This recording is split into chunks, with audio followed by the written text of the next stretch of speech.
Pak Guru akhir-akhir itu di puasa sadar gak sih bahwa setiap kali saya di jalan ya sore gitu nyari buat bukaan, yang jualan tuh makin banyak, tapi di Pembeli makin semakin dikit. tahun teh gerombolannya itu makin tipis. Jadi kemacetan itu lebih banyak sama penjualnya, Daripada tapi sama pembelinya. pembelinya Betul, betul. Itu benar sekali. Saya juga sudah mengamati itu. Sayangnya tidak ada survei yang memadai tentang pedagang kaki lima. Tapi itu betul. Jadi dalam 2 tahun terakhir ini pedagang kaki lima bertambah banyak, tapi yang belinya menjadi semakin sedikit. Dan itu mungkin ke depan penjual pedagang kaki limanya, penjual takjilnya tidak akan sebanyak beberapa tahun kemarin itu. Alasannya apa? Nah, ini salah satu indikasi bahwa pemerintah kita tuh gagal untuk membuka lapangan pekerjaan. Gitu.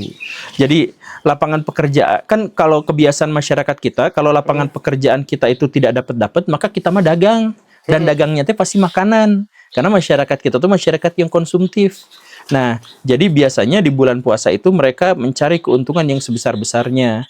Tapi sayangnya karena semuanya tidak bekerja, karena semuanya tidak ditampung oleh lapangan pekerjaan, maka sekarang akhirnya semuanya dagang makanan. Karena semuanya dagang makanan, pas dalam keadaan kita nggak punya pekerjaan, maka yang dagangnya banyak, yang jualannya makin dikit. Makanya ini tuh semakin kita punya banyak pedagang kaki lima, semakin menegaskan bahwa tidak hadirnya pemerintah dalam upaya untuk memberikan pekerjaan kepada masyarakatnya, kepada rakyatnya. Gitu. ya soalnya di kantor RW tuh daerah rumah saya tuh semuanya jadi tukang, teman-teman gue jadi jualan cilok dan lain-lain, saking mirisnya. Iya, dan kita mau jualan apa tuh kalau kita lagi nggak punya duit, lagi nggak punya pekerjaan, dan nyari pekerjaannya juga dipersulit gitu. Ya akhirnya kita dagang. Dan ini dulu setahun yang lalu saya tuh bilang bahwa Indonesia tuh bakal mengalami krisis. Karena indikasi-indikasinya tuh semakin besar. Di antaranya itu adalah IHSG yang hancur gitu ya. Kemudian lapangan pekerjaan yang menjadi semakin susut. Dan ditambah lagi bulan Ramadan. Nah, bulan Ramadan itu adalah bulan di mana biasanya konsumsi masyarakat itu naik. Secara moral, saya tuh sebenarnya menentang itu seharusnya ya. Tetapi realitasnya adalah memang itu tuh jadi indikasi bahwa ekonomi kita tuh gak buruk-buruk amat gitu. Konsumsi itu sebenarnya ya itu tuh buruk ya, secara moral buruk gitu. Tapi maksudnya itu menjadi indikasi bahwa negara kita tuh sebenarnya masih kuat nggak dalam konsumsinya gitu. Nah, sekarang turun terus, terlihat dari pedagang kaki lima yang semakin sedikit mendapatkan pelanggan. Sok Baraya tulis di kolom komentar, Baraya yang jualan tajil sekarang pasti dibandingkan 2 tahun yang lalu itu omsetnya jauh lebih sedikit. Soalnya dirimu juga dagang. Iya betul. Dagang Betul. cilok, dagang gorengan. Nah, itu memang seperti itu. Kerasa di mana-mana juga seperti itu. Dan ini bocoran ya. Bocoran yang sudah dibocorkan. Jadi Pak Prabowo Subianto sudah menyadari bahwa tahun ini 2026 dia tuh bisa aja dilengsarkan dengan cara yang menyakitkan. Kenapa? Karena ekonomi, Iya, karena ekonomi. Kan saya tuh dulu bilang dari zaman dulu tuh ya, bahwa 2026 tuh ekonomi Indonesia tuh bakal jeblok banget. Nah, sekarang semua syarat untuk hancurnya sebuah rezim itu di Indonesia sudah terpenuhi kecuali satu, yaitu ekonomi. Nah, masalah ekonomi kita tuh masih dianggap sebagai ekonomi yang baik-baik saja, walaupun sekarang tuh udah mengalami penurunan gitu ya. Tapi penurunan kita tuh nuntut gitu, apa sih namanya teh? Nyicil sedikit demi sedikit. Nah, nanti pas penurunannya itu ngegejluk gitu. Nah, itu rezim kita tuh sangat tidak aman.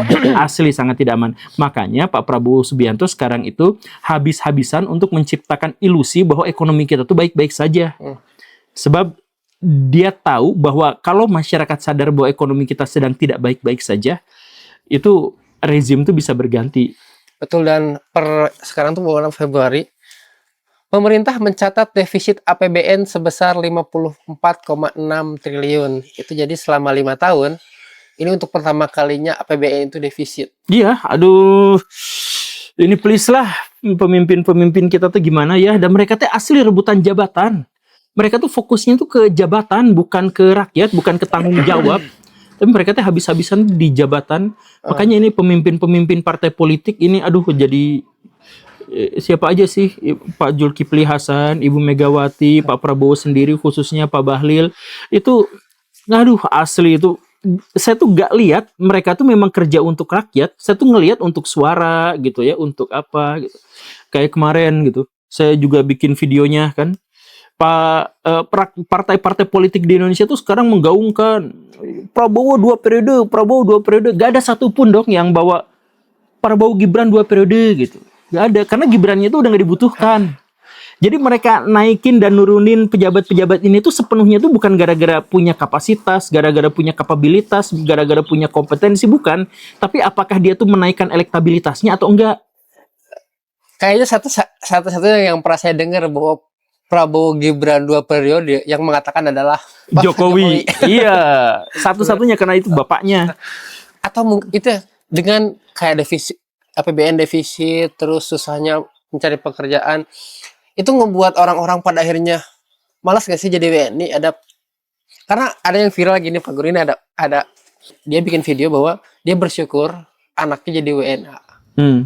Jadi ada WNI, warga negara Inggris. Oh iya bener, anaknya jadi warga negara Inggris. Terus dia statement yang bikin masyarakat marah adalah cukup saya aja yang WNI. Enggak, masyarakat nggak marah. Jadi ini ada polanya, ini main buzzer sebenarnya. Tapi kan maksudnya pada akhirnya diketahuan bahwa dia itu kuliah dari ya itu ketahuan itu. Jadi maksudnya gini nih ya, yang ngomong. Saya marah sih soalnya. Ya, nah gini nih saya ceritain ya. Yang ngomong syukur saya bukan WNI atau syukur anak saya bukan WNI atau aduh kesel saya orang WNI itu banyak orang. Bahkan banyak meme dulu mah bertebaran di IG itu yang hidup cuman sekali-kalinya malah jadi WNI. Pernah kan lihat kan itu. Nah, jadi sebenarnya kekesalan si ibu ini tuh itu adalah kekesalan yang banyak diklaim oleh pihak lain, dan saya menduga si ibu itu juga itu tuh terinspirasi oleh klaim itu. Jadi sebenarnya pada bagian itu adalah hal yang lumrah. Nah, cuman karena dia viral, setelah viral, jadi gini, semua yang viral itu dilacak. Ingat nggak? Saya dulu kritik habis pajak. Saya tuh kritik pajak Kortax dulu mah ya. Yeah. Nah, tak lama setelah itu teh dikirimin surat. Iya, surat ditagih pajak. Harus gitu. Datang ke sana gitu kan. Nah, kan saya bilang, saya kan udah bayar pajak begini begitu. Nah, kalau ternyata saya belum bayar pajak atau tidak bayar pajak, nah perkataan saya itu akan diviralkan. Guru Gembul kritik pajak padahal emang gak pernah bayar pajak. Gitu. Nah, ini juga kejadiannya tuh sama. Dia memviralkan, dia mengeluarkan kata-kata, syukur bukan WNI anak saya. Gitu. Dan itu tuh adalah hal yang lumrah. Tapi karena viral, dilacak. Pas ketahuan dia dari beasiswa ke luar negeri dan belum memenuhi kewajiban-kewajibannya, baru digoreng.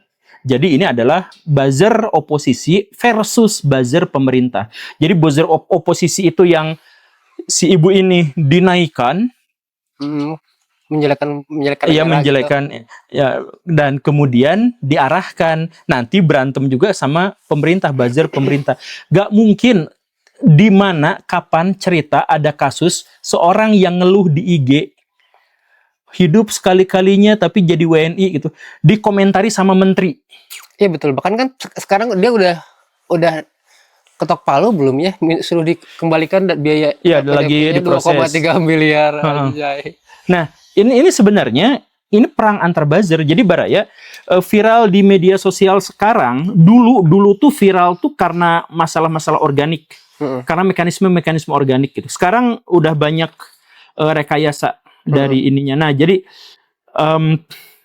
saya bukan berarti setuju sama si ibu itu. Enggak, saya juga enggak setuju sama si ibu itu. Saya tuh termasuk di video-video saya tuh termasuk mengatakan saya tuh masih optimis bahwa Indonesia itu akan baik-baik saja. Saya tuh masih mengatakan bahwa saya tidak menyesal jadi WNI. Saya juga ada tawaran ke Australia dengan dari si ibu-ibu nanti dapat job, nanti dapat apa dan sebagainya. Saya tetap jadi WNI gitu. sampai sekarang pada bagian ini. Tetapi di sisi lain si ibu ini viral tuh diviralkan sama buzzer. Kemudian diketahui, diselidiki bahwa dia itu adalah penyandang beasiswa, itu juga diviralkannya sama pro pemerintah. Jadi ini buzzer versus buzzer. Berarti dia nggak apa-apa ngomong kayak misalkan cukup saya yang WNI, anak-anak saya jangan. Dia nggak apa-apa ngomong gitu kalau misalkan dia orang normal gitu. Maksudnya bukan orang normal, orang yang tidak kuliah pakai biaya pemerintah. Kalau dia Misalkan saya nih ngomong ini, bahkan sempat kepikiran terus kayaknya mau nih, malas nih mau jadi ke luar negeri, mau jadi warga negara dia. Gitu. Nggak, yang ngomong gitu tuh banyak kan? Saya maksudnya termasuk Iya, saya. iya. Nah, apakah saya wajar ngomong kayak gitu? Kayak saya nggak malas banget jadi WNI ini karena saya kuliah nggak dibiayai pemerintah, saya kuliah dibiayai PT Yamaha. Iya. Jadi maksudnya ya marahnya tuh karena uang pajaknya dipakai ke orang yang ternyata cuman nggak ada kontribusinya buat negara gitu gak sih? Iya emang. Jadi orang si ibu itu tadi tuh dan si suaminya itu memang kurang ajar. Memang dalam konteks bagi saya itu masuk level pengkhianatan gitu. Nah itu maksudnya. Jadi dia memang berkhianat. Berkhianat tuh dalam artian ya dia udah dibiayain untuk kuliah di luar negeri. Dia udah dibiayai kuliah di luar negeri, sudah di luar negeri dia ngejelekin orang yang membiayainya. Nah, itu kan namanya pengkhianatan. Seperti itu kurang lebihnya. Nah, tapi bagi pribadi-pribadi yang merasa justru dikhianati oleh negara, pernyataan itu tuh sudah lumrah dan ada di mana-mana. Begitu. Aku baru tahu ternyata ada biaya kayak gitu dari pemerintah. Nah, bocoran, bukan bocoran sih, rahasia umum ya. Bahwa beasiswa-beasiswa ke luar negeri itu biasanya diserahkan kepada pejabat. Kepada anak-anak pejabat, kepada anak-anak ya saya nggak tahu itu ya.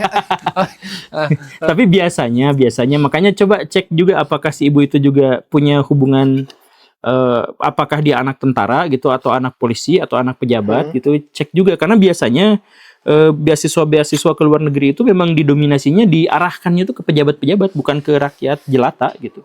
Biasanya, sekali lagi ya biasanya, gitu. Bukan biasanya, jadi rahasia umum. Saya tuh harus nyari-nyari kata yang pas ya ini. Oke lah Pak Guru, terima kasih untuk hari ini. Oke, sama-sama. Sampai jumpa besok. Assalamualaikum warahmatullahi wabarakatuh. Waalaikumsalam warahmatullahi wabarakatuh.